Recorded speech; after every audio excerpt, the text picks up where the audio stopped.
"You're different from all of them," he whispered. But all I was, the world saw, was a janitor, pushing a bucket down the endless linoleum halls of a downtown Chicago hospital. They never called me by name.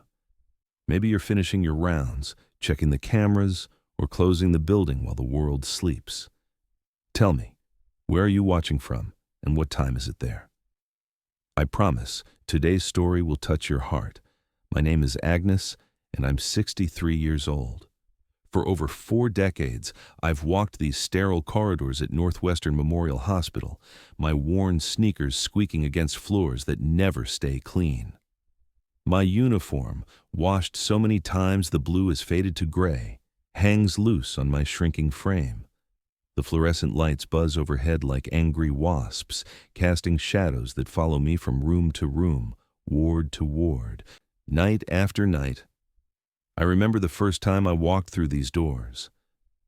It was 1982, and I was 22, fresh from a small town in Indiana with nothing but hope and a suitcase held together with electrical tape. Chicago felt like a promise then, the skyline reaching toward heaven, the lake stretching endless as an ocean. I thought this job would be temporary, just until I got on my feet, just until I found something better, just until life began. 41 years later, I'm still here, still invisible. The doctors stride past me without a glance, their white coats billowing like sails. The nurses chat among themselves, discussing their weekend plans, their children's soccer games, their husbands' promotions. I hear fragments of lives I'll never live. The vacation house in Lake Geneva, private school tuition, the stock portfolios doing well this quarter. Their voices fade as they disappear around corners, leaving me alone with the echo of my mop hitting the floor.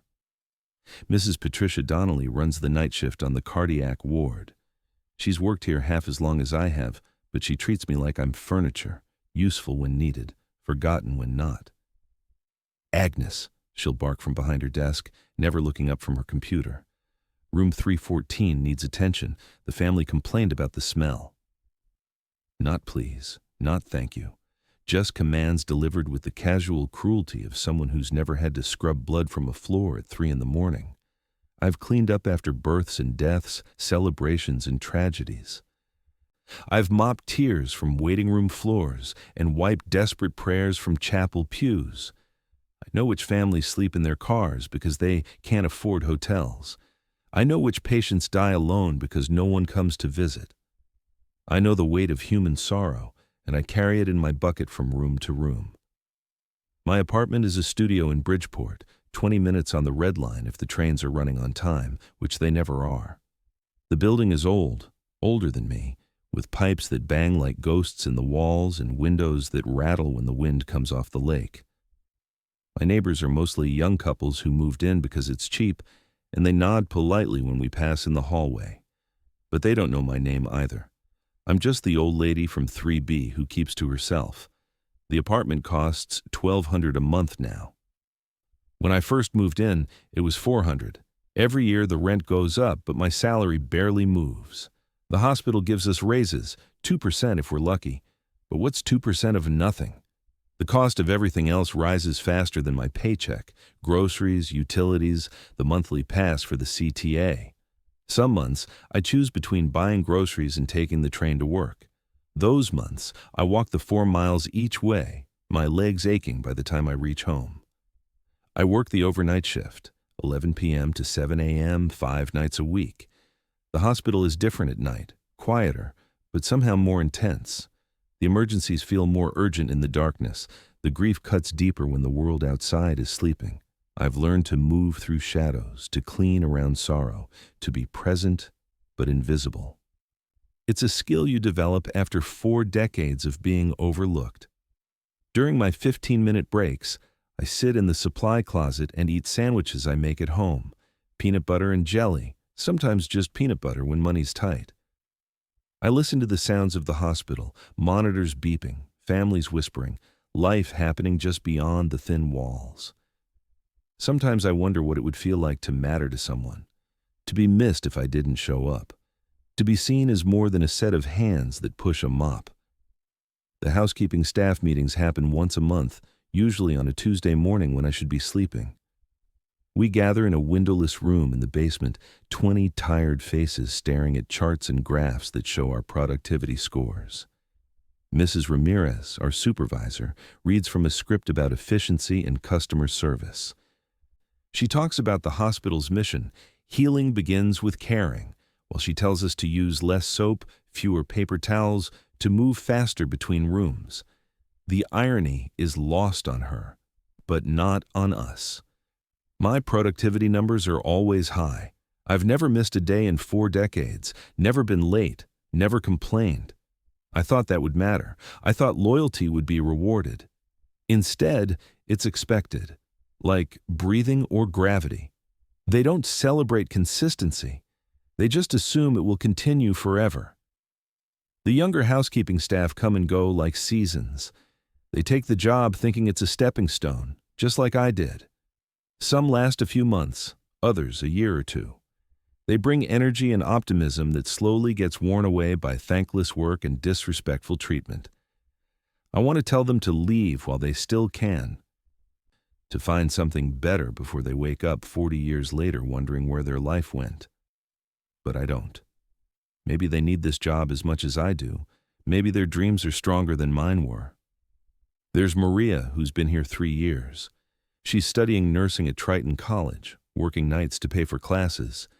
Her eyes still hold hope, but I can see exhaustion creeping in around the edges.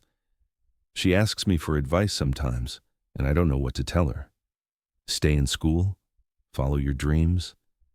The words feel like lies in my mouth. Dreams are luxuries I forgot how to afford. James started 6 months ago. He's older than Maria, but younger than me, with calloused hands that tell stories of other hard jobs. He doesn't talk much, just nods when we pass in the hallways. His uniform is always perfectly pressed, his work methodical and careful.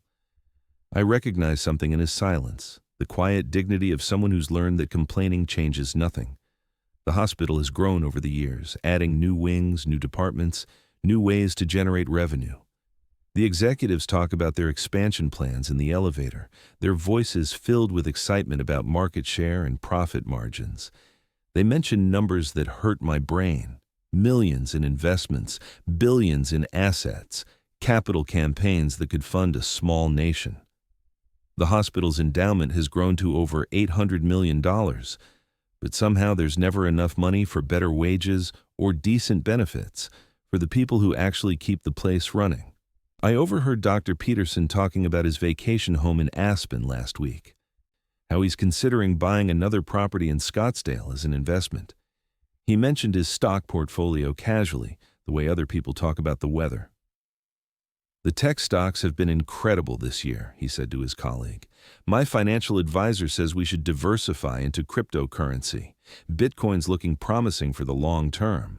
The numbers they discussed, hundreds of thousands in dividends, retirement accounts worth millions, made my head spin. My entire life savings wouldn't cover one payment on his BMW. The hospital's board members are even richer. I've cleaned their conference room after meetings, seen the catering bills for lunches that cost more than I make in a week. They leave behind notes with handwritten figures that read like fantasy, real estate deals worth tens of millions, charitable donations that are really tax write-offs, investment funds managed by firms I've only heard mentioned on the evening news. Their casual conversations about wealth make me feel like I'm listening to people from another planet, speaking a language I'll never understand. But it's not just the money that stings. It's the casual cruelty, the thoughtless comments, the way they look through me like I'm made of glass. Dr. Hamilton once asked me to work late cleaning his office because he was having important investors visit the next morning. He needed everything perfect, he said, because they were discussing a partnership worth $40 million in initial funding. I stayed until midnight, polishing every surface, organizing every paper. When I finished, he was gone. No thank you, no acknowledgement. Just a note saying I'd missed a spot on his bookshelf. The nurses can be just as bad. They cluster around the station gossiping about their personal lives, their children's private schools, their husbands' business ventures, their weekend shopping trips to Michigan Avenue. They discuss their investment accounts like recipes, sharing tips about index funds and retirement planning. My husband's company went public last year, I heard Nurse Thompson say. We made enough from the stock options to pay off the mortgage and buy the cabin in Wisconsin.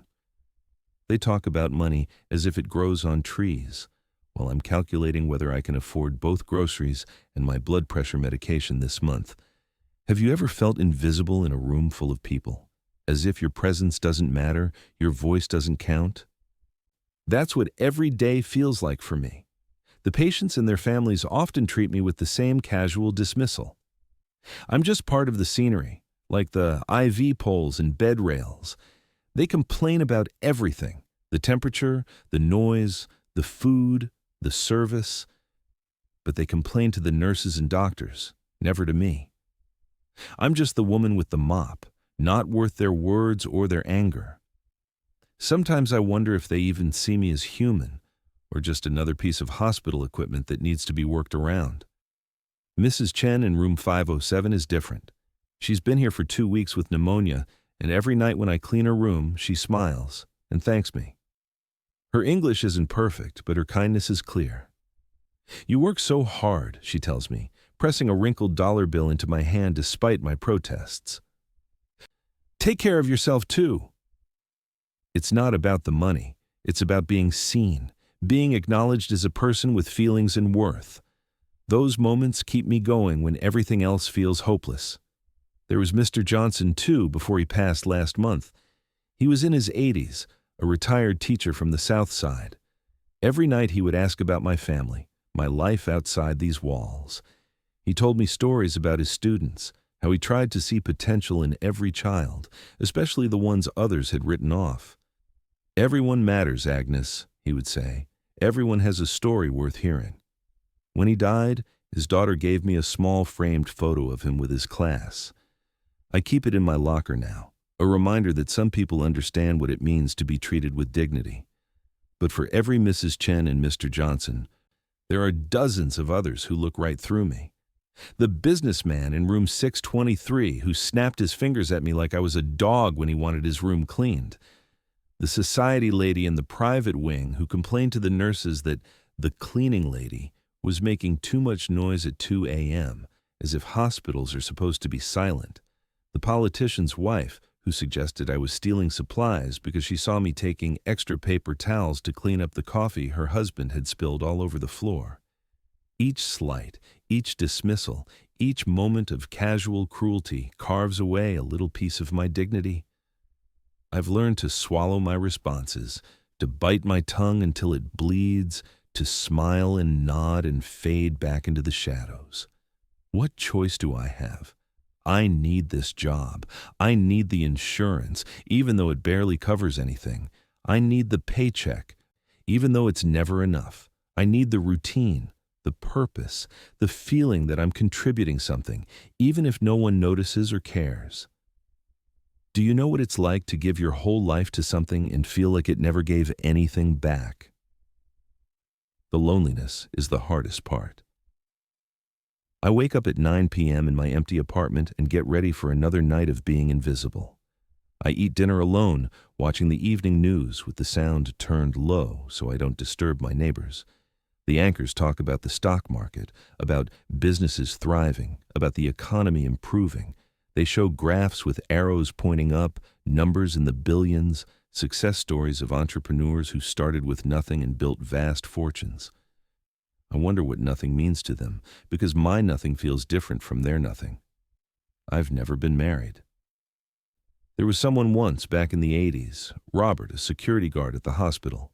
We would sit together during breaks, sharing stories and dreams. He wanted to save money and open a restaurant someday. I thought maybe we could build something together, a life that mattered. But the years passed, and the dreams stayed dreams. And one day, he took a job in Milwaukee and promised to write. The letters stopped coming after a few months. I heard through gossip that he got married, opened that restaurant, built the life he wanted. Just not with me. I never had children.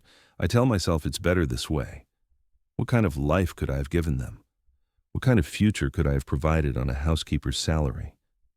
But late at night, when the hospital's quiet and I'm mopping endless hallways, I think about the children I never had, the family I never built, the love I never shared.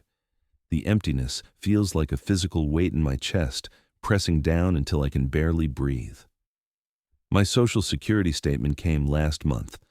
After 4 decades of working, of paying into the system, my projected monthly benefit is barely enough to cover rent, let alone food, medicine, utilities.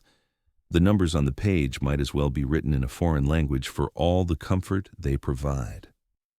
Retirement isn't a golden sunset for people like me. It's a cliff edge with no safety net below.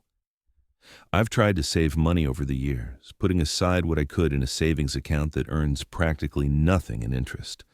The balance grows slowly, dollar by dollar, until something happens. A medical bill, a car repair, a rent increase, and I have to drain it again. It's like trying to fill a bucket with a hole in the bottom. The financial advisors on TV talk about diversifying portfolios, about investing in stocks and bonds and cryptocurrency, about building wealth for the future. They might as well be speaking Martian. My wealth consists of what I can fit in my wallet and whatever's left in checking after the bills are paid. The hospital's financial success seems to mock my struggle. I see the annual reports sometimes, left behind in conference rooms and executive offices, revenue in the hundreds of millions, profit margins growing year over year, executive compensation packages that include stock options worth more than I'll earn in my lifetime. The CEO's salary alone could fund my position for 30 years, but they talk about budget constraints when it comes to employee wages and benefits. They hire consultants to find ways to cut costs while displaying artwork in the lobby that costs more than most people's homes. I overhear conversations about the hospital's real estate holdings, prime property in downtown Chicago worth tens of millions, investment partnerships with luxury developments, plans to expand into wealthy suburban markets. They discuss these deals casually, mentioning numbers with more zeros than I can comprehend. The lakefront project should generate dividends of at least 15% annually, one board member said during a meeting I was cleaning around. With our current assets, we're looking at returns in the 8-figure range. 8 figures. More money than I could count, let alone imagine having, but none of that filters down to people like me. We're just line items in their budgets. Expenses to be minimized, costs to be controlled. They talk about human resources as if we're office supplies, replaceable parts in their profit-generating machine. The executives eat catered lunches that cost more than my weekly grocery budget while discussing how to reduce labor costs. The irony is crushing, but it's also invisible to them. They don't see the contradiction because they don't see us as real people with real needs and real dreams deferred. The healthcare they provide makes them rich, but the healthcare they provide us as employees is a cruel joke. My insurance has a deductible so high I avoid going to doctors unless I'm dying. Prescription medications cost more than a day's wages. I've learned to treat minor illnesses with over-the-counter remedies and prayer. The dental coverage doesn't cover much beyond basic cleanings, so I've been ignoring a painful tooth for months, hoping it will somehow fix itself. There's a financial planner who gives free seminars in the hospital cafeteria sometimes, talking to employees about retirement planning and investment strategies. I attended once, hoping to learn something that might help. She talked about contributing to 401k plans, about matching contributions from employers, about the magic of compound interest. It all sounded wonderful until she started mentioning the amounts you needed to save. Thousands of dollars a month, tens of thousands a year. I wanted to laugh, but it would have been too bitter. She talked about Bitcoin and cryptocurrency like they were accessible to everyone, mentioning investors who had made millions from early adoption. For a moment, I imagined what it would be like to have that kind of money, that kind of freedom. Then reality crashed back down, cold and heavy as a Chicago winter. Why do some people get to dream while others just survive? I've watched the neighborhood around the hospital change over the years, watched gentrification creep in like fog off the lake.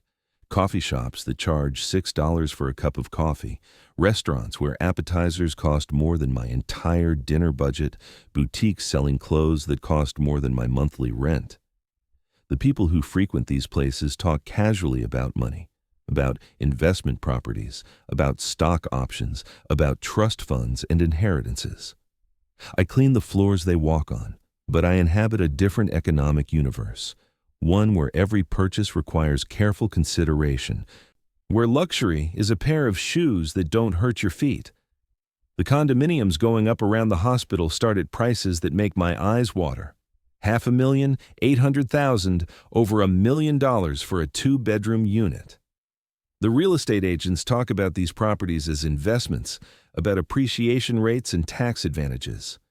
They mention the proximity to the downtown financial district, the easy access to O'Hare for business travelers, the lake views that justify premium pricing. I listen to these conversations while I empty their trash and wonder what it would be like to think of a home as an investment instead of a place to barely hang on. Young professionals move into these expensive units: doctors, lawyers, business executives, people who work in the financial district trading stocks and managing other people's vast fortunes. They dress in clothes that cost more than I make in a month, drive cars that cost more than I'll ever save, talk about their careers with confidence and ambition that feels alien to me. They're building wealth while I'm just trying to survive, accumulating assets while I'm struggling to pay bills, planning for futures filled with possibilities while mine feels like a hallway with no exit. The inequality isn't just financial, it's emotional, spiritual, existential. They live in a world where their voices matter, where their needs are considered important, where their time has value. I exist in the margins, in the spaces between their conversations, in the shadows of their success. They build fortunes while I clean up after their meetings. They make decisions that affect millions while I scrub floors that will just get dirty again tomorrow. But the hardest part isn't the money. It's the way they look at me, or don't look at me. It's the casual assumption that I don't have thoughts, feelings, dreams, disappointments. It's the way they discuss their problems I would solve with my yearly salary, as if they're the most important things in the world.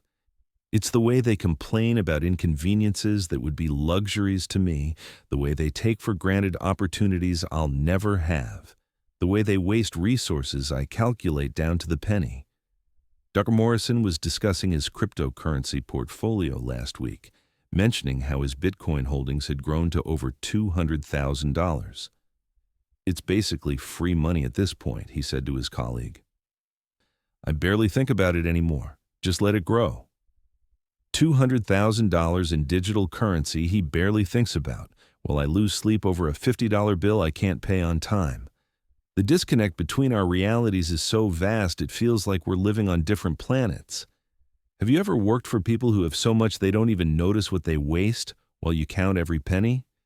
The isolation of being poor in a rich environment is something I never expected. I thought poverty would look like the movies, rundown neighborhoods, obvious deprivation, everyone struggling together.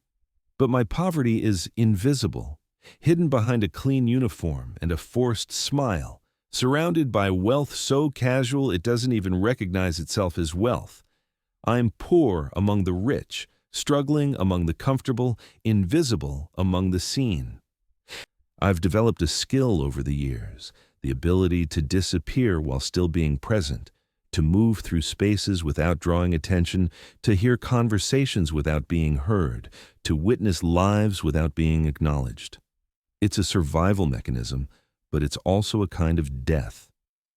Every day, a little more of me fades away, until sometimes I wonder if I'm really here at all, or just a ghost haunting corridors I once walked as a living person. The hospital runs a charity fund for employees in crisis, medical emergencies, family difficulties, unexpected expenses. I've never applied, even during my hardest times. Pride, maybe, or shame. The application requires documenting your financial need, explaining your circumstances to people who make more in bonuses than I earn in salary. The thought of begging from people who see me as expendable feels worse than struggling alone. I know other housekeepers who have used the fund: Maria when her son needed surgery, James when his car was repaired after an accident. They were grateful, but also humiliated. The committee that reviews applications consists of executives and department heads, people who drive luxury cars and own multiple properties. They decide whether our struggles are worthy of their charity, whether our need is legitimate enough to justify their generosity. It's kindness wrapped in condescension, help that comes with a hidden price of dignity. The Christmas party is next week. Every year, the hospital throws a celebration for employees: cheap catering, generic decorations, speeches about appreciation and teamwork. The executives make appearances, shaking hands and taking photos for the hospital newsletter. They talk about our hospital family, about how much they value our contributions, about how we're all in this together. Then they return to their offices and their board meetings and their discussions about cutting labor costs and improving profit margins. Last year's party featured a raffle with prizes donated by local businesses: restaurant gift cards, electronics, weekend getaways. The grand prize was a $1,000 shopping spree at a luxury department store. I bought $5 worth of tickets, money I couldn't really afford to spend, dreaming about winning something, anything, that might make my life a little easier. I didn't win, of course. The grand prize went to Dr. Patterson's wife, who graciously accepted it with a smile and mentioned that she'd probably give it to her housekeeper as a bonus. Even charity somehow found its way back to people who already had everything. Do you believe in luck, or do you think some people are just born into different worlds than others? I think about my parents sometimes, both dead now for over a decade. My father worked in a steel mill in Gary, Indiana for 43 years. He came home every day covered in soot and sweat, his hands permanently stained with grease that no amount of scrubbing could remove. My mother cleaned houses for wealthy families in the suburbs, taking the train across town to dust furniture she couldn't afford to own and vacuum carpets that cost more than our monthly rent. They worked hard, saved what they could, dreamed small dreams that still felt impossible: a paid-off mortgage, a reliable car, maybe a vacation somewhere warm when they retired. They never talked about investments or portfolios or building wealth. They talked about surviving until the next paycheck, about making it to retirement with their health intact, about leaving their children something better than they had. I wonder what they would think of my life now, at 63, still cleaning other people's messes, still struggling to make ends meet, still dreaming dreams that feel as distant as they did when I was 22. Did I fail them? Did I fail myself? Or is this just what life looks like for people like us, people born without trust funds or family connections or lucky breaks that can change everything in an instant? The American dream feels like a cruel joke sometimes. Work hard and you'll succeed. Pull yourself up by your bootstraps. Anyone can make it if they just try hard enough. I've worked hard for 4 decades, pulled on those bootstraps until they snapped, tried until my bones ache and my spirit is worn thin. Where's my success? Where's my reward for decades of loyalty and dedication and showing up every single day?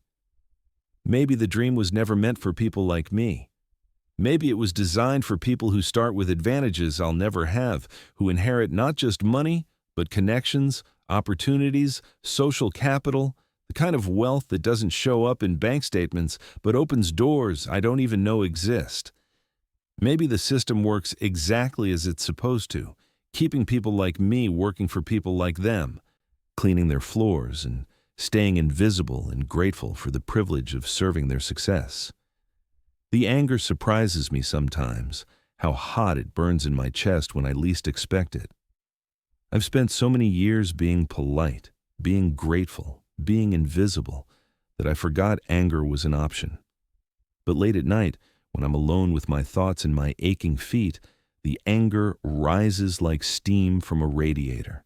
Anger at the unfairness, the waste, the casual cruelty of a system that values some lives so much more than others.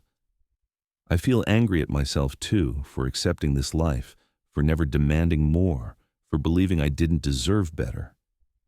I feel angry at the choices I didn't make, the risks I didn't take, the voice I never found.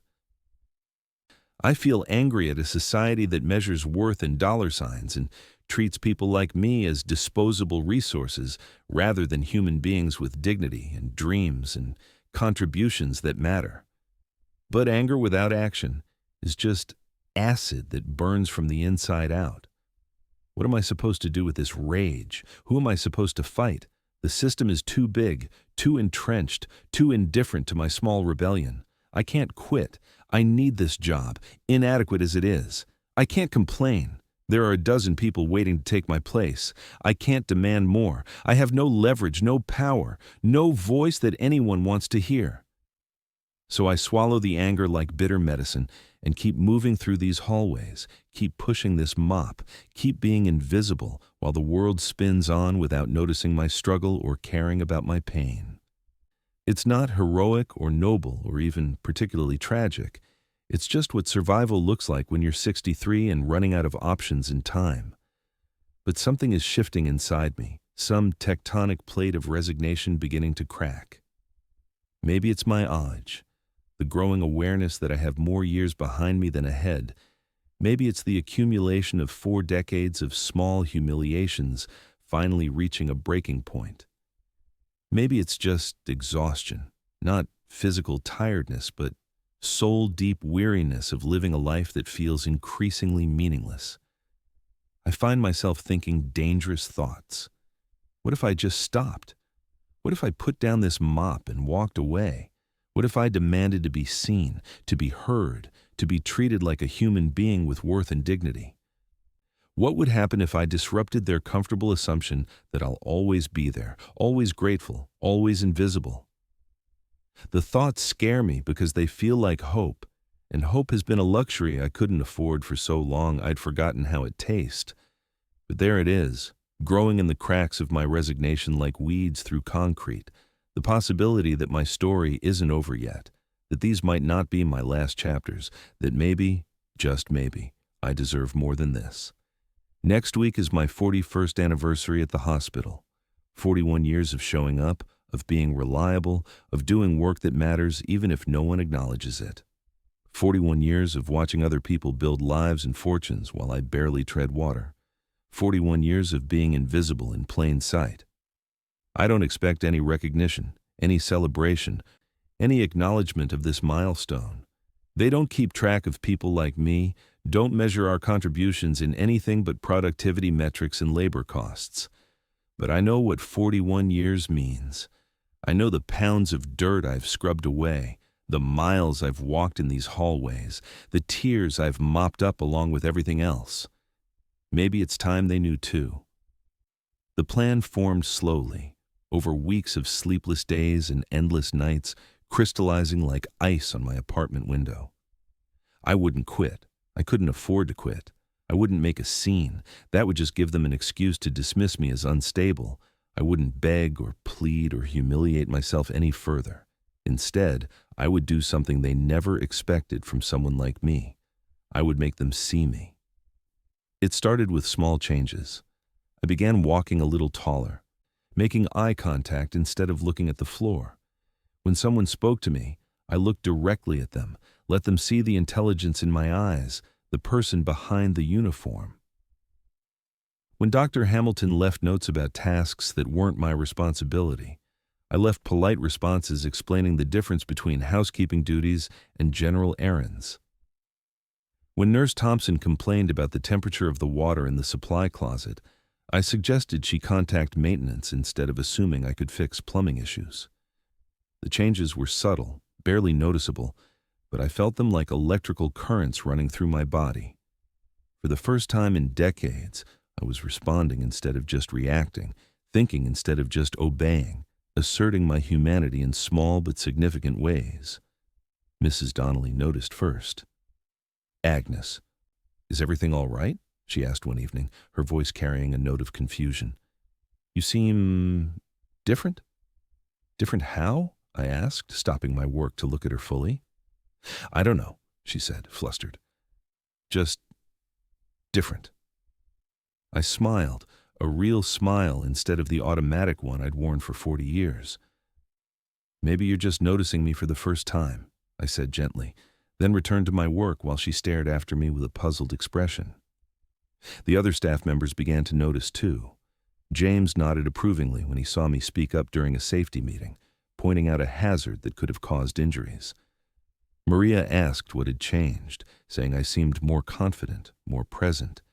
Even some of the patients commented on my different demeanor, more engaged, more collaborative, less invisible. But the real test came during a board meeting I was assigned to clean. They were discussing the budget for the next fiscal year, debating whether to outsource housekeeping services to a private company that would cut costs by reducing wages and eliminating benefits. The executives spoke about us like we were numbers on a spreadsheet, problems to be solved, expenses to be minimized. I continued cleaning around them, but I listened to every word. They discussed the potential savings, millions of dollars that could be redirected to executive bonuses and capital improvements. They mentioned the impact on current employees only in terms of severance costs and transition logistics. We were line items being erased from their calculations. When the meeting ended, I was still there, finishing the windows while they gathered their papers and prepared to leave. That's when Mr. Davidson, the CFO, made his comment. "At least we won't have to deal with the old-timers much longer," he said to his colleague. "Most of them will retire or quit once we make the transition. It's actually a blessing in disguise. We can start fresh with younger workers who are more adaptable to new systems." Old-timers, as if my 41 years of service was a burden they couldn't wait to shed. As if my experience and dedication were obstacles to their efficiency rather than assets to be valued. As if I was a problem to be solved instead of a person who had given the best years of her life to this institution. Something inside me snapped, not broke, but snapped into place like a bone setting after a fracture. I stopped cleaning and turned to face them directly. "Excuse me," I said, my voice clear and steady in a way it hadn't been for decades. Mr. Davidson looked up in surprise, as if he'd forgotten I was there, which, of course, he had. "I couldn't help but overhear your discussion about housekeeping services," I continued. "I have some thoughts you might find valuable, given that I've been working here for 41 years and have seen many changes in operations and efficiency." The room fell silent. The other board members looked confused, unsure how to respond to being addressed directly by someone they'd trained themselves not to see. Mr. Davidson's face flushed red, irritation and embarrassment warring in his expression. "I don't think this is appropriate," he said, his voice tight with barely controlled condescension. "Operational decisions are made by qualified personnel based on comprehensive analysis of multiple factors." "Of course," I agreed, "and 41 years of operational experience might qualify as comprehensive analysis, don't you think?" Have you ever felt the moment when your voice finally breaks through years of enforced silence? The tension in the room was electric. None of them knew how to handle a housekeeper who spoke back, who claimed space in their conversation, who suggested that her perspective might have value. They were executives accustomed to deference and invisible service, unprepared for direct engagement from someone they considered beneath their notice. "I appreciate your dedication," Mr. Davidson said, choosing his words carefully. "But policy decisions require broader perspective than individual experience can provide." "Individual experience," I repeated. "Is that what you call knowing every room in this hospital, understanding the flow of traffic patterns, recognizing efficiency problems in supply distribution, observing patient and family needs from a unique vantage point? Is that what you call watching this institution grow and change while maintaining the standards that reflect its reputation?" Dr. Patterson, the chief of staff, shifted uncomfortably in his chair. "Mrs. Agnes," I said. "Agnes Murphy. I've been cleaning your office every Tuesday night for 7 years. He blinked, clearly having no memory of my name despite our weekly proximity. "Yes, well, Agnes, I'm sure you're very good at your job. But strategic planning involves complexities that I couldn't possibly understand, I finished, because I'm just the cleaning lady. The phrase hung in the air like smoke. They all knew it was what they were thinking, but none of them wanted to say it out loud, not when it sounded so obviously dismissive and cruel coming from my mouth instead of echoing in their heads. Mrs. Richardson, the only woman on the board, tried a different approach.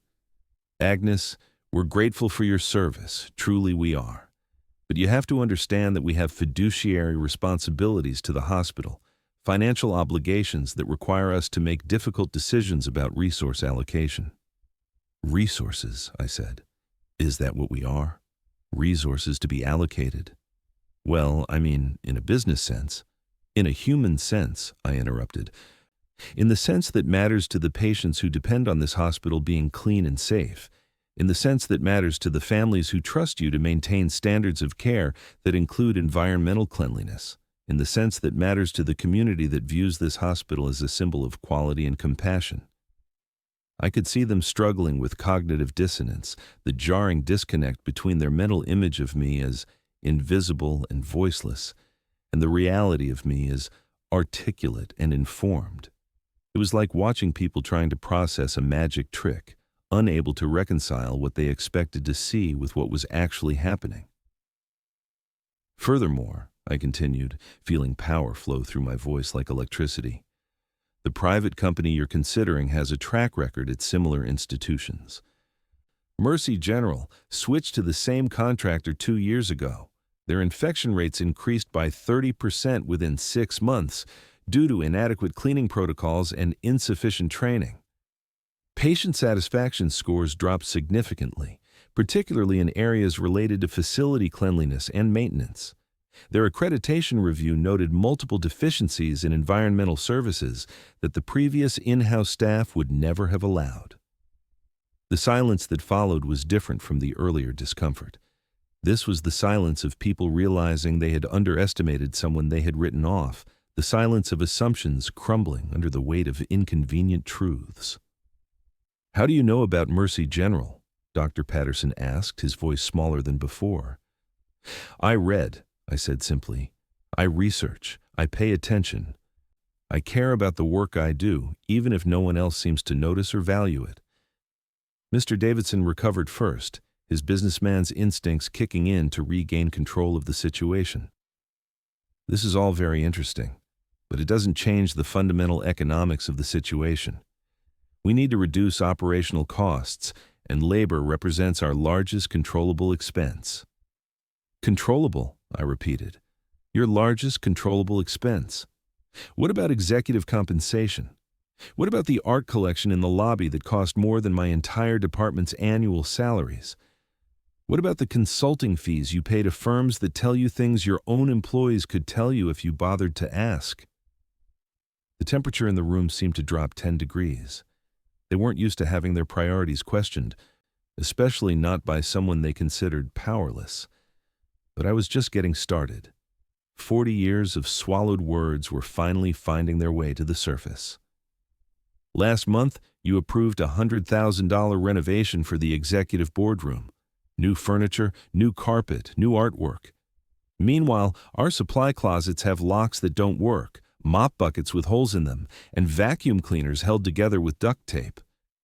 We make do because we're professionals, because we take pride in our work. But it would be nice if the institution we've served faithfully showed the same commitment to giving us the tools we need to do our jobs properly." Mrs. Richardson was taking notes now, perhaps sensing that this conversation was going to require documentation. The lawyers would need transcripts, HR would need incident reports, and someone would need to figure out how to handle an employee who had stepped so far out of her prescribed role that she was practically in a different universe. "Agnes," she said carefully, "you raised some valid points about resource allocation and operational efficiency. Perhaps we could arrange a time for you to meet with the facilities management team to discuss your observations and suggestions." It was a dismissal disguised as inclusion, a way to make me feel heard while ensuring I was removed from their presence and their decision-making process. But I wasn't finished. With respect, Mrs. Richardson, I've been making suggestions to facilities management for decades. They file them in the same place they file all employee feedback, nowhere. The meeting you're proposing is a polite way of saying, thank you for your input. Now go back to being invisible while we make the real decisions. Dr. Patterson stood up abruptly. I think this has gone far enough. Ms. Murphy, while we appreciate your dedication and passion, this is neither the time nor the place for this discussion. I'm going to have to ask you to return to your duties while we conclude our meeting. Of course, Doctor, I said, picking up my cleaning supplies. I wouldn't want to disrupt your discussion about eliminating my job with inconvenient facts about why that job matters. As I walked toward the door, I turned back one more time.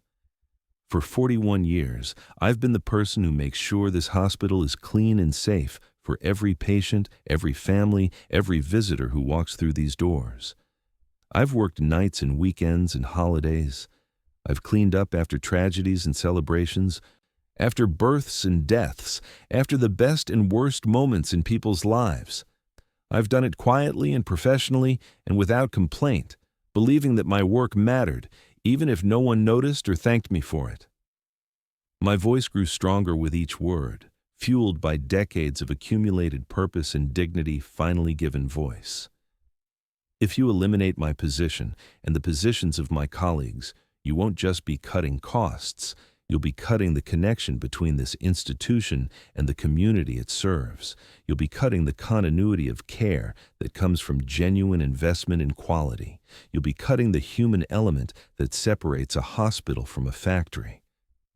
The room was completely silent now. Even the air conditioning seemed to have paused to listen. But most importantly, I concluded, you'll be cutting ties with people who have given their best years, their strongest efforts, and their deepest dedication to making this place better. People who showed up every day not because they got rich doing it, but because it needed to be done and they believed it mattered. I walked to the door and paused with my hand on the handle. I hope when you make your decision, you remember this conversation, not because of what I said, but because of how long it took you to realize I was capable of saying it. Then I walked out, leaving behind a room full of people who were seeing me clearly for the first time in 4 decades, not sure whether they liked what they discovered. How long do you think it takes for people to notice you've been invisible? The next few days at work were surreal.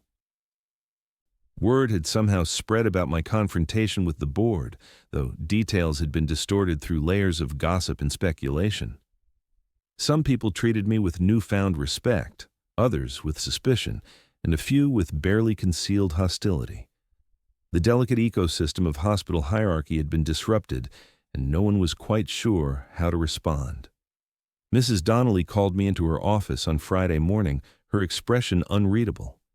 I expected to be fired, or at least written up for insubordination. Instead, she closed the door and sat down across from me like we were equals having a conversation rather than supervisor and employee. I've been the night supervisor for 12 years, she said without preamble. In all that time, I don't think I've ever had a real conversation with you. I knew your name, obviously, knew you were reliable and thorough, but I didn't know you as a person. I waited, unsure where this was going. The board meeting, she continued, what you said about being invisible. It made me think about how I treat the staff, how I see them, or don't see them. She paused, choosing her words carefully. I realized I've been part of the problem. Mrs. Donnelly, Patricia, she said, call me Patricia, and let me ask you something. In 12 years of working together, have I ever asked about your life outside this hospital? Have I ever asked what you think about improvements we could make, about problems you've observed, about ideas you might have for making things better? I shook my head. That's what I thought. I've been treating you like a resource instead of a person, efficient, reliable, but not someone whose thoughts or feelings or perspective mattered. She leaned forward. I want to change that, but I need your help. Will you tell me what you really think about how this department runs? What you would change if you could? For the next hour, we had the kind of conversation I'd dreamed about for decades. I told her about supply inefficiencies, about scheduling problems that affected quality, about communication breakdowns between shifts.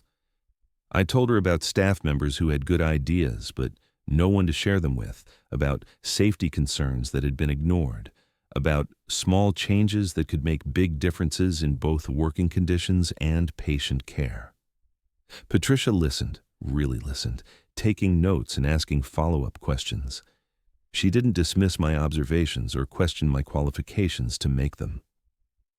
She treated my experience as valuable, my insights as worth hearing, my perspective as legitimate and important. "Why didn't you ever bring these issues up before?" she asked. "Would you have listened?" I replied. "Really listened? Not just nodded politely and filed my concerns away?" She was quiet for a long moment. "Probably not," she admitted. "I would have thought you were overstepping, complaining, trying to do someone else's job. I wouldn't have recognized the difference between an employee with legitimate concerns and an employee making trouble." "That's what invisible people learn," I said. "We learn to stay in our assigned roles, to speak only when spoken to be grateful for what we have instead of asking for what we need. We learn to make ourselves smaller so everyone else can feel more comfortable." "What changed?" Patricia asked. "What made you decide to speak up now?" I thought about the question, trying to identify the exact moment when resignation had transformed into action. I think I finally got tired of being ashamed of my own life, tired of apologizing for existing, for needing things, for having opinions, tired of watching people waste resources and make decisions that affect me without ever considering that I might have something valuable to contribute. She nodded. "The board is meeting again next week to finalize the outsourcing decision. Would you be willing to present your concerns formally, to make the case for keeping housekeeping in-house?" My heart jumped. A real voice in a real decision that would affect real lives. But then, reality crashed back down. "They won't listen to me, Patricia. They'll see a housekeeper trying to save her own job, not a professional offering legitimate insights." "Maybe," she said. "Or maybe they'll see what I'm seeing right now, someone who knows this hospital better than anyone else, who cares about it more than most, and who has ideas worth hearing." But the opportunity never came. That weekend, everything changed in a way I never could have anticipated. I was working my usual Saturday night shift, cleaning the administrative offices after the week's meetings and appointments. The executive floor was always quieter on weekends, just the hum of computers and the distant sounds of the hospital below. I liked working up there when it was empty. No executives to avoid, no conversations to overhear, just the satisfaction of making order out of chaos. Dr. Morrison's office was at the end of the hall, corner windows overlooking the lake, mahogany furniture that cost more than I'd make in 5 years. I'd been cleaning it for months, straightening papers and emptying trash and polishing surfaces that gleamed like mirrors. He was the hospital's chief financial officer, the one who made the final recommendations on budget matters. That night, his trash can was unusually full. Financial reports, meeting notes, legal documents, the detritus of executive decision-making. I was replacing the liner when a crumpled paper caught my eye. Not unusual in itself, except that it had my name on it. I smoothed out the paper on his desk, my hands trembling as the words came into focus. It was an email chain between Dr. Morrison and the CEO, discussing the housekeeping situation. But it wasn't about outsourcing.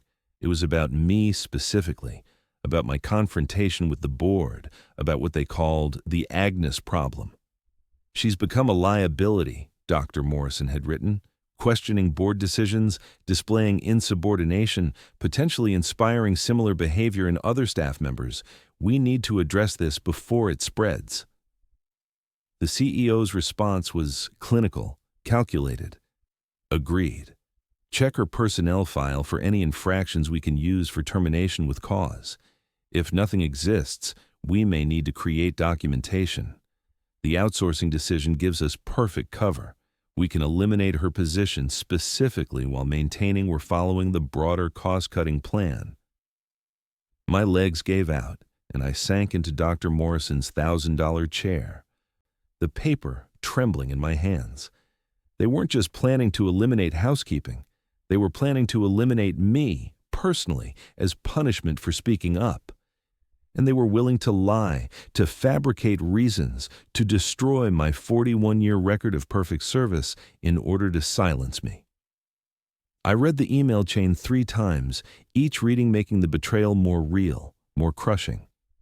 These people I'd served faithfully for decades were discussing me like I was a pest to be eliminated, a problem to be solved, a threat to be neutralized. They weren't just stealing my job, they were stealing my dignity, my reputation, my right to speak truth to power without retaliation. But as I sat there in that expensive chair, surrounded by the trappings of wealth and power that had never touched my life, something unexpected happened. Instead of despair, I felt clarity. Instead of defeat, I felt purpose. Instead of fear, I felt the kind of cold, calculated anger that sharpens rather than destroys. They had made a mistake, several mistakes. They had put their criminal conspiracy in writing. They had thrown it away in a trash can, cleaned by the very person they were plotting against. And they had underestimated the intelligence and resourcefulness of someone they'd spent 40 years treating as invisible. I took photos of the emails with my phone, making sure every word was clearly visible. Then, I carefully crumpled the paper again and placed it back in the trash exactly as I'd found it. I finished cleaning Dr. Morrison's office as thoroughly as always, leaving no trace of my discovery. But I wasn't finished. If they wanted to play games with documentation and personnel files, I could play that game too. I had access to every office in the hospital, keys to every door, 40 years of institutional knowledge about where things were kept and how systems worked. If they were planning to eliminate me, I was going to make sure I took their plans down with me. Have you ever discovered that people you trusted were planning to betray you? Over the next week, I became a different kind of invisible. Instead of avoiding attention, I used my invisibility as a tool. Night shifts gave me access to offices during the day shift, cleaned around meetings and conversations, emptied trash cans full of confidential documents, maintained systems that people took for granted until they broke down. I learned to read the hospital's power structure like a map. I discovered which executives were allies and which were enemies, which decisions were made in boardrooms and which were made in private conversations, which policies were official and which were unspoken assumptions that everyone pretended were rules. The picture that emerged was ugly, but not surprising. The hospital's finances were structured to maximize executive compensation while minimizing employee costs. The board approved budgets that allocated millions for capital improvements and technology upgrades while freezing wages and cutting benefits. They hired consultants who charged more in fees than entire departments made in salaries, then used those consultants' recommendations to justify eliminating the very people who made the hospital function. But the most damaging discovery came from the legal department's files. The hospital was facing potential lawsuits from insurance fraud, from patients who had received unnecessary procedures, from families who had been overcharged for services. The legal exposure ran into the tens of millions of dollars. But instead of addressing the underlying problems, they were planning to use cost-cutting measures as cover for eliminating employees who might serve as witnesses in future litigation. My termination wasn't just retaliation. It was obstruction of justice. They were eliminating long-term employees who had observed patterns of questionable practices, who could testify about institutional knowledge, who might provide evidence that contradicted the hospital's official version of events. I photographed everything: emails, financial reports, legal memos, meeting minutes that told a story of systematic deception and betrayal. Not just of me, but of every employee who had devoted their careers to the institution, every patient who had trusted the hospital with their care, every community member who saw the hospital as a symbol of healing and integrity. The weight of knowledge was overwhelming. I carried secrets that could destroy careers, ruin reputations, change the trajectory of an institution that served thousands of people. I had power, real power, for the first time in my life. The question was what to do with it. I thought about my parents, about their simple faith that hard work and honesty would be rewarded. I thought about all the other invisible people like me, cleaning and cooking and maintaining and serving, while more powerful people made decisions about their lives without consultation or consideration. I thought about the patients who depended on this hospital, who trusted it to prioritize their health over profit margins. Most of all, I thought about the 40 years I'd spent believing that my work mattered, that my contribution was valued, that loyalty would be reciprocated with loyalty. Those beliefs hadn't been naive. They had been the foundation of my dignity, the source of my pride, the reason I could look at myself in the mirror each morning and see a person of worth and purpose. They had stolen more than my job. They had stolen my faith in the possibility that decent people could be treated decently, that hard work could be respected, that speaking truth could be safe. They had stolen my trust in the fundamental fairness of a system I had served faithfully for 4 decades. But they had also given me something unexpected, the power to fight back, the tools to resist, the evidence to expose their corruption to the light. They had made me invisible for so long that they had forgotten I could see, could think, could act. Their greatest weapon against me, my invisibility, had become my greatest weapon against them. The plan came together slowly, carefully, methodically. I wouldn't just expose their conspiracy against me. I would expose the entire system of exploitation and deception that made such conspiracies possible. I would use my access, my knowledge, my documentation to tell a story that went far beyond one housekeeper's mistreatment. But first, I had a decision to make about timing. They were planning to fire me at the next board meeting, using the outsourcing announcement as cover. I could try to prevent that firing by revealing what I knew privately, by threatening exposure in exchange for keeping my job. But that would just make me complicit in their cover-up, another person silenced by their power and money. Or I could let them fire me publicly, let them think they had won, then reveal the truth in a way that would maximize the damage to their reputation and minimize their ability to retaliate. It was riskier, but it was also more honest. It would turn their moment of triumph into their moment of exposure. I chose honesty. After 40 years of being honest, even when it hurt, even when it wasn't rewarded, even when it was taken for granted, I wasn't going to compromise my integrity now. They could fire me, but they couldn't silence me. They could destroy my job, but they couldn't destroy my dignity. They could eliminate my position, but they couldn't eliminate my voice. The board meeting was scheduled for Thursday afternoon. I requested permission to attend, citing my 4 decades of service and my desire to hear their decision directly.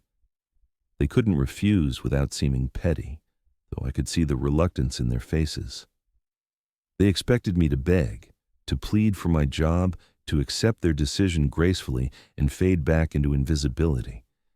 They had no idea what I was planning. But Wednesday night, as I worked my shift knowing it would be my last, something unexpected happened. Patricia approached me in the supply room, her face serious but not unsympathetic.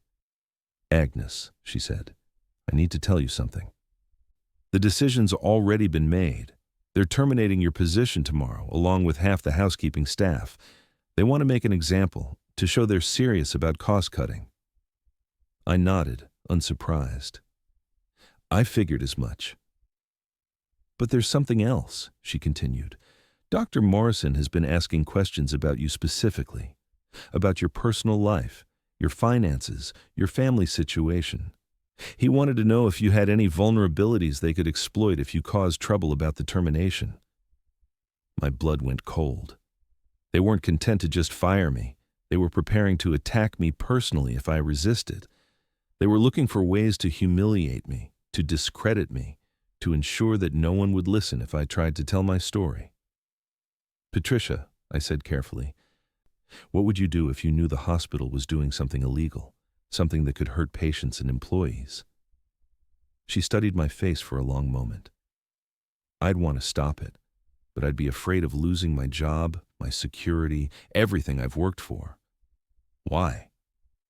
I made a decision that would change both our lives. Because I need someone to witness what I'm about to show you, someone who can't be dismissed as a disgruntled employee with an axe to grind. For the next hour, I shared everything I had discovered, the emails planning my termination, the financial fraud, the legal cover-ups, the systematic exploitation of employees and patients. Patricia's face grew paler with each revelation, her shock and disgust genuine and complete. We have to report this, she said finally, to the State Attorney General, to the Medical Licensing Board, to someone who can investigate properly. We will, I said. But first, I want them to fire me publicly, on the record, while thinking they're safe. I want their arrogance and overconfidence fully documented before they realize what they've done. Patricia understood immediately. You want to give them enough rope to hang themselves. Exactly. And I need you to be there to witness it, to corroborate what happens, to ensure they can't revise history afterward. She agreed without hesitation, and I realized that Patricia had been invisible too in her own way. Middle management, caught between executives who didn't value her judgment and employees she wasn't allowed to advocate for effectively. She had been waiting for someone to stand up, someone to say the things she wasn't allowed to say, someone to fight battles she wasn't permitted to fight. Thursday afternoon arrived gray and cold, Lake Michigan churning under winter clouds that matched my mood. I dressed carefully, not my work uniform, but a simple dress I'd bought years ago for special occasions that rarely came. I wanted to look professional, dignified, worthy of respect even as they prepared to discard me. The boardroom was intimidating. Mahogany table, leather chairs, portraits of distinguished former administrators who had probably never spoken to a housekeeper in their lives. The board members filed in looking serious and businesslike, shuffling papers and avoiding eye contact with me. I sat in a chair along the wall, positioned to see everyone's faces, my phone set to record audio with their knowledge and consent. Dr. Morrison called the meeting to order and began with routine business, budget approvals, policy updates, personnel matters. He saved the housekeeping decision for last, presenting it as part of a broader efficiency initiative designed to ensure the hospital's long-term financial stability. As we discussed in previous meetings, he said, consulting his notes, the outsourcing of environmental services will result in annual savings of approximately $1.2 million while maintaining service quality through performance-based contracts with experienced vendors. Mrs. Richardson nodded approvingly. The consultant's analysis clearly demonstrates the cost-effectiveness of this approach, particularly given the aging workforce in our current housekeeping department and the associated increases in healthcare and pension costs. Aging workforce. Associated increases in costs. They were talking about me without naming me, reducing 41 years of service to a line item in their expense calculations. I move to approve the environmental services outsourcing plan as presented, Dr. Patterson said formally. Seconded, Mrs. Richardson replied immediately. All in favor? Dr. Morrison asked. 7 hands rose in perfect unison, a choreographed performance of democratic process that had already been decided in private conversations and backroom deals. Motion carries unanimously, Dr. Morrison announced. The transition will begin immediately, with affected employees receiving 30 days' notice and severance packages commensurate with their years of service. Affected employees. As if we were weather patterns instead of people with families, mortgages, medical bills, dreams deferred, and hopes invested in an institution that was discarding us like used tissues. Dr. Morrison, I said, my voice carrying clearly across the room. May I respond to this decision? He looked annoyed, but nodded grudgingly. You may make a brief statement. I stood slowly, feeling the weight of 4 decades settling on my shoulders like a cloak. Every person in that room was looking at me now, really looking, perhaps for the first time, and I could see uncertainty in their faces. They had expected gratitude, or at worst, quiet disappointment. They weren't prepared for what they were about to hear. "My name is Agnes Murphy," I began, "and I have worked at this hospital for 41 years, 2 months, and 16 days. In that time, I've cleaned every room, mopped every floor, emptied every trash can, and maintained every surface in this building. I've worked nights, weekends, and holidays. I've never been late, never called in sick unless I was genuinely ill, never filed a formal complaint despite witnessing behavior and practices that would shock the community we serve." The room was completely silent, except for the hum of the air conditioning and the distant sounds of hospital life continuing below us. "You have described me as part of an aging workforce, as associated increases in costs, as an affected employee whose elimination will improve efficiency. But I am a person with dignity, intelligence, and 41 years of institutional knowledge that you are discarding without consultation or consideration." Dr. Morrison started to interrupt, but I continued without acknowledgement. "I know this hospital better than anyone in this room. I know which systems work and which ones don't. I know what patients and families need, what problems staff members face, what improvements could be made if anyone bothered to ask the people who actually do the work." Mrs. Richardson was taking notes furiously, probably documenting my insubordination for their legal defense. "But more importantly," I continued, my voice growing stronger, "I know what you've been doing in private while talking about efficiency and cost-cutting in public. I know about the emails planning my termination as retaliation for speaking up. I know about the financial irregularities you're hoping to cover by eliminating long-term employees. I know about the legal exposure you're trying to manage by silencing potential witnesses." The change in the room's atmosphere was immediate and electric. Several board members leaned forward, alarm replacing annoyance in their expressions. Dr. Morrison's face had gone white, and he was gripping his pen so tightly his knuckles showed through his skin. "Ms. Murphy," he said, his voice strained with the effort to sound calm, "these are very serious allegations that you're making without evidence or foundation. I would caution you about making statements that could be construed as defamatory." I reached into my purse and withdrew a manila envelope, thick with photocopied documents. "Actually, Dr. Morrison, I have quite a lot of evidence. Emails, financial records, meeting minutes, legal memos, all obtained legally during the course of my duties as a housekeeping staff member with access to administrative areas." The envelope landed on the conference table with a sound like thunder. Every person in the room was staring at it as if it contained explosives, which in a way it did. "For instance," I continued, opening the envelope and selecting a document, "this email chain between you and the CEO discussing the need to address the Agnes problem and create documentation to justify my termination. Or this financial report showing the diversion of funds intended for employee benefits into executive bonus pools. Or this legal memo about potential perjury charges related to insurance fraud investigations." Dr. Patterson had started sweating visibly. Mrs. Richardson was typing rapidly on her phone, probably texting lawyers or PR specialists. The other board members looked like they were watching a car accident in slow motion, unable to look away but terrified of what they might see.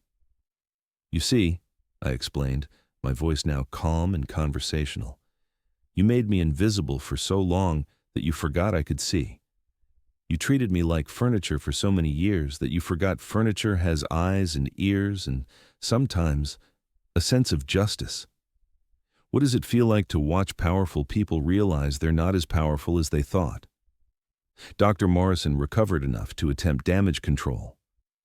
"Ms. Murphy, I don't know where you acquired these documents, but removing confidential materials from hospital premises is a violation of your employment contract and potentially criminal—" "Actually," I interrupted, "according to the Employee Handbook, Section 4.7, Housekeeping staff are authorized to dispose of waste materials in administrative areas as part of their regular duties.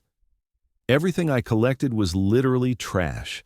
Documents you threw away, apparently believing that discarding them would eliminate any record of their existence. I selected another document from my envelope. This legal opinion, for example, which you threw in your office wastebasket last Tuesday, clearly states that employees who witness potential criminal activity have legal protections against retaliation and may have obligations to report what they've observed to appropriate authorities. The room felt like it was shrinking, oxygen becoming scarce as the implications of my revelations settled over them. These people who had wielded power so casually, who had made decisions about other people's lives without thought or consequence, were now facing the possibility that their own lives might be subject to forces beyond their control. Which brings me to my final point, I said, replacing the documents in the envelope and closing it with deliberate care. This meeting is being recorded, as I indicated when I requested permission to attend. Your unanimous vote to eliminate my position, coming immediately after evidence of your retaliation plans, establishes a clear pattern of illegal conduct that prosecutors and civil rights attorneys will find very interesting. Mrs. Richardson found her voice first. Agnes, surely we can discuss this like reasonable people. Perhaps there's been a misunderstanding, some context that 41 years of context, I said firmly. 41 years of being treated as invisible, as expendable, as unworthy of basic respect or consideration. 41 years of watching you waste resources on executive perks while claiming you can't afford to pay living wages to people who make this institution function. I stood and walked toward the door, then turned back for my closing statement. You want to fire me? Fire me. Eliminate my position, cut your costs, hire cheaper labor.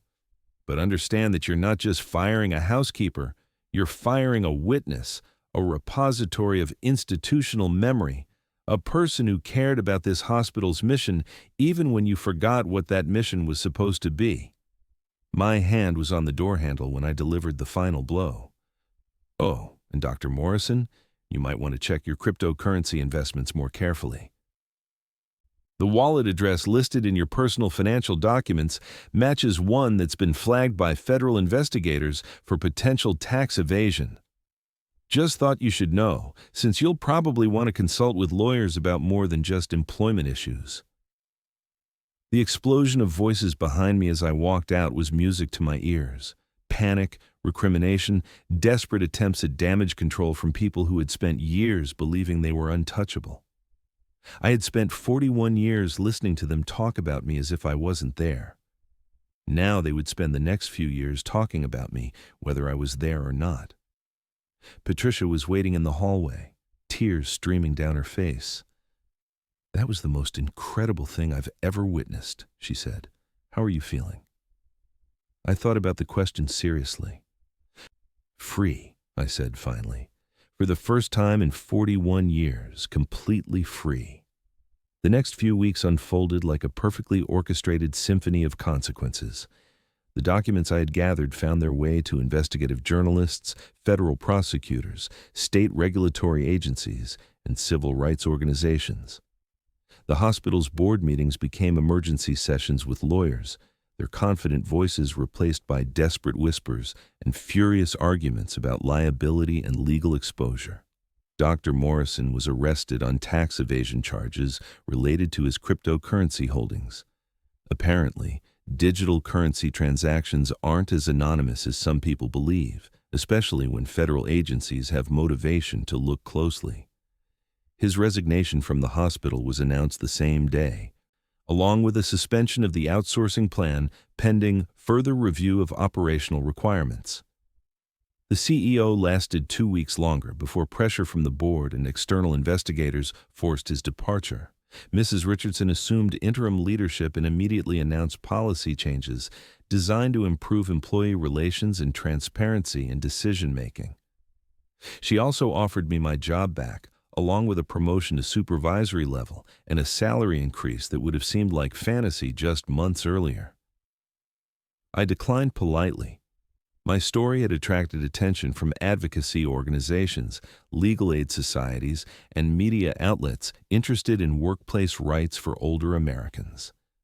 I was invited to speak at conferences, to consult with other hospitals facing similar issues, to help craft legislation protecting long-term employees from retaliation and age discrimination. For the first time in my life, my voice mattered not because of who I cleaned up after, but because of who I was and what I had experienced. The invisibility that had been forced upon me became a choice I could make. Visible when I wanted to advocate for change, invisible when I preferred privacy and solitude. I moved to a small apartment near Lincoln Park, close enough to the lake to hear the waves on quiet nights. The rent is reasonable, the neighbors are friendly without being intrusive, and I have a window box where I grow herbs and flowers that bloom according to their own schedules, not anyone else's demands. The settlement from the hospital's legal team was generous enough to ensure financial security for the rest of my life. Not wealth in the sense that Dr. Morrison would have understood, but freedom from the constant anxiety about money that had shadowed my entire adult life. I can afford groceries without calculating costs, can see doctors when I need to, can replace clothes when they wear out instead of mending them indefinitely. But the real change is internal, psychological, spiritual. I wake up each morning in a life that belongs to me, with choices that are mine to make, with time that serves my purposes rather than other people's convenience. I volunteer at a literacy center, teaching adults who are overlooked by their school systems, helping them find their own voices and stories. I've started writing, not professionally, but for the simple pleasure of putting words together in ways that express what I think and feel and believe. Sometimes former colleagues from the hospital contact me, asking for advice about workplace issues, about speaking up, about finding dignity in difficult situations. I listen carefully and share what I learned, that invisibility is often imposed by others, but doesn't have to be accepted, that experience has value even when it's not recognized, that ordinary people have more power than they realize if they're willing to use it thoughtfully and courageously. The hospital itself has changed significantly. The new leadership implemented employee feedback systems, improved wages and benefits, and established policies preventing retaliation against staff members who raise concerns. Patricia was promoted to district supervisor, overseeing housekeeping operations at multiple facilities. She calls occasionally to update me on changes and to thank me for showing her what real leadership looks like. But the most important change is in how I see myself and my place in the world. I am no longer a person who apologizes for existing, who accepts mistreatment as the price of employment, who believes that speaking up is dangerous or futile. I am a person with opinions worth hearing, experiences worth sharing, and dignity worth defending. The story doesn't end with revenge or vindication, though those elements were certainly satisfying. It ends with something more valuable, the recovery of my own sense of worth, the rediscovery of my voice, the reclamation of space in a world that had taught me to make myself smaller to accommodate other people's comfort. I think about my younger self sometimes, 22 years old, walking into that hospital with hope and determination, believing that hard work and loyalty would be rewarded, that treating people with respect would result in being treated respectfully. She wasn't naive, that young woman. She was idealistic in the best sense, holding on to beliefs about fairness and dignity that the world tried systematically to erode. It took 41 years, but I finally proved her right. People do deserve respect regardless of their job title. Hard work should be valued even when it's not glamorous. Loyalty should be reciprocal, not one-sided. Speaking truth should be safe, not dangerous. These aren't childish fantasies. They're principles worth fighting for, standards worth maintaining, values worth defending even when it's difficult and scary and uncertain. The young professionals who work in those expensive condominiums around the hospital still rush past without seeing the older people who clean their buildings, serve their food, maintain their comfortable lives. but some of them have started to notice, started to say thank you, started to recognize that the people they depend on are people with stories worth knowing and contributions worth acknowledging. Change happens slowly, one conversation at a time, one moment of recognition at a time, one person finding their voice at a time. The system that creates and maintains invisibility is powerful, but it's not invincible. It depends on silent compliance, on acceptance of inequality as natural and inevitable, on the cooperation of people who have been taught to believe they don't matter. When invisible people refuse to stay invisible, when they insist on being seen and heard and treated with dignity, the system has to respond. It may respond with retaliation, with dismissal, with attempts to discredit and silence, but it also has to grapple with the reality that its power depends on consent. And when that consent is withdrawn, even by one person, cracks begin to appear in foundations that seemed solid and permanent. My story is not unique. Every day, in hospitals and hotels, office buildings and schools, factories and restaurants, invisible people are making visible contributions that keep society functioning. They are cleaning and cooking and caring, building and maintaining and serving, showing up and showing professionalism and showing dedication, even when they are not shown respect in return. Some of them are finding their voices, demanding better treatment, insisting on dignity, refusing to accept invisibility as their permanent condition. Others are still learning that such resistance is possible, still discovering that they have more power than they realized, still building the courage to speak truth to people who would prefer not to hear it. The conversation continues in comment sections and community meetings, in union halls and political campaigns, in families where adult children are learning to see their parents work differently, and in workplaces where managers are learning to listen to people they had previously ignored. Have you ever worked for someone who never said thank you, who treated you as invisible even though you kept their world running smoothly? Have you ever felt like your experience and knowledge didn't matter because of your job title or your place in someone else's hierarchy? Have you ever found your voice in a situation where speaking up felt dangerous, but staying silent felt impossible? Your story matters. Your experience has value. Your voice deserves to be heard.